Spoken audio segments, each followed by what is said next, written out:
On this side of the Limpopo, the ANC came back into the country estranged from the South African people with no understanding of the values they now held, or that were now held by this modernized citizenry that they found here. This was not the South Africa of the 1960s that they had fled, but these were citizens used to an economy that had gained world respect even under white control. Things simply worked like they do in London and New York, and in some cases they even worked better.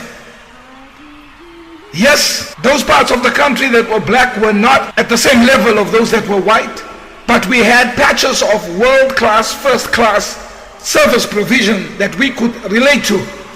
The developed part of South Africa was on par with the best the world had to offer, and black South Africans saw this and were also dragged along, even if the right-wingers protested this, with minimal improvements here and there, but enough to show us what South Africa could be. When the ANC left South Africa back in the 60s and 70s, the country was not at the level it was when they returned, and neither were the people.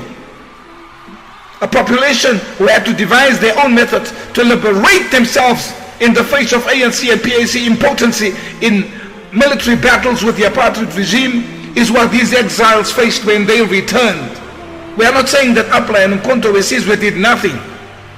The older generation had an immense veneration for the liberation movement, but their children, the generation I come from, had no such sentimental and emotional ties.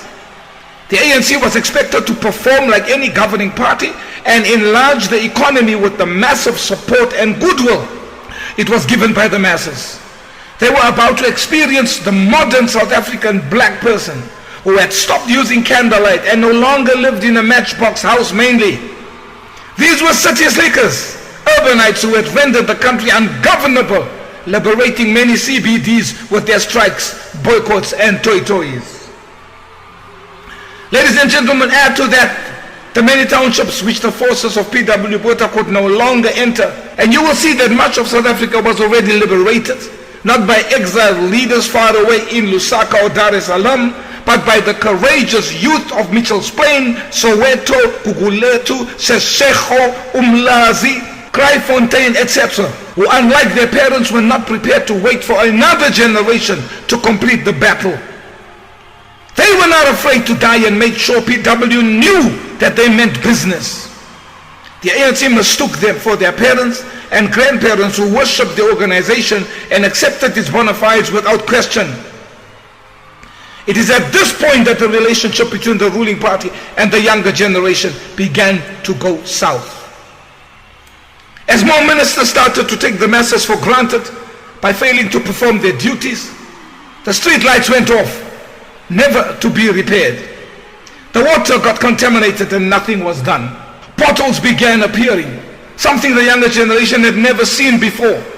Now P.W. Botha was and may have been the devil incarnate to them, but he kept the lights on always in the parts of South Africa that had light.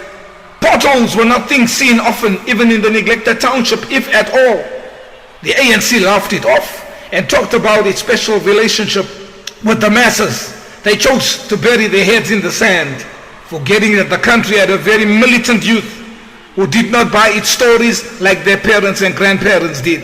Hospitals ran out of drugs. People died. Only the friends and family of the ANC got top jobs and obscene amounts of money, whilst ordinary people with ordinary last names had to throw a few metal sheets together and create shacks, which they called a home.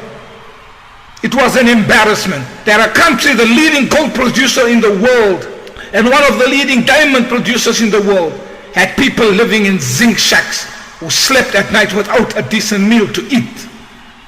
Even little Norway does better than that. A mere pittance was given as social grants, while a minister's daughter received over 100 million to open a fashion boutique. All this happening in the face of indescribable poverty and failing public services as the cadres and employees rampaged through the public purse. In no time, something called load shedding made its way into the South African lexicon and life. It was something many had never seen before. Ever since the advent of electricity reaching the townships, there had never been even a single moment of darkness. But the ANC, probably used to these things during their stay outside the country, thought nothing was wrong with that. 15 years after the beginning of load shedding, and it's gotten worse. The murmurings of the masses was treated like a non-event. It was their first mistake. It didn't take long for the in-laws of prominent politicians to pop up on the richest men list in South Africa. How this was possible, no one quite understood, because we were told continually that there was not enough money to build houses and improve schools. At one time, a government minister who had said that he did not join the struggle to be poor had also said that the government does not owe anyone a house. This is the same government that the people voted for. A new cadre had entered the scene.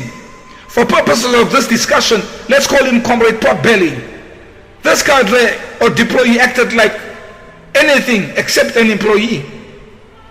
He began to swear the public at government buildings, castigating grown men and women as if they were kids, and ignoring any complaints they had because him and his colleagues were feasting at the trough, decimating public service funds. Each month his belly grew bigger, while the children who were malnourished grew thinner.